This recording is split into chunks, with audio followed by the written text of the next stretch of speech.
I got to Israel, I almost didn't get into the country Wow. because my passport had stamps in it.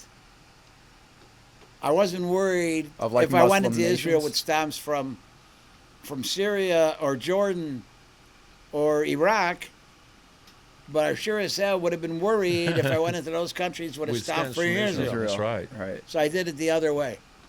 But when I got in, I had some pictures that some friend had given me. And when there's pictures of some of the military equipment that Egypt had, colored pictures. And of course, Israel checked everything. And they stopped me. They let Emily go. And They're checking their border. Yeah. The people they allow in their Yeah. country. yeah, Wow. even Well, back in novel the early concept. Who would have 70s. thought Yeah. of that? Yeah. Yeah, in the early 70s. And they almost didn't let me in. They wanted to know what I was doing and how to get these pictures. And, oof. And you know, I'm a Jew, and where They you didn't let going? you in, and then like No, they didn't let me in. yeah, At the border. asylum 7 years later. You Yeah, know? exactly. And at the border, and you know, they called me aside, and it didn't help that I confused them because I had family that I never met.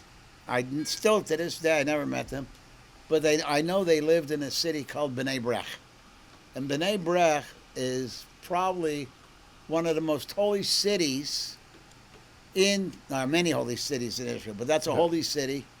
If you drive your car there on a Saturday, expect to get stoned. Wow. You don't drive your car through Bnei Brak on a Saturday on the Shabbat.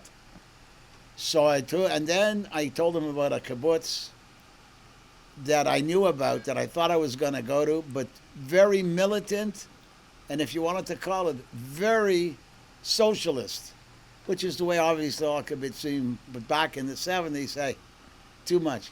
They couldn't figure me out. Okay, the guy, and he asked me 3 or 4 times, you have to take a leak yet? I said, no. Okay, finally, I said, oh, I figured it out. I know why you wanted me to take a leak. I said, you want to know if I have a Brit Milah? He says, yes. I said, I have a Brit Milah. Finally, they let me in. Can you believe that?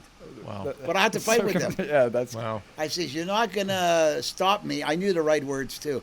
I says, I'm coming to make aliyah. You're not stopping me. So, you know, but... You've used the word spiritual many Yeah. times in this Sure. podcast. So my question to you is, are you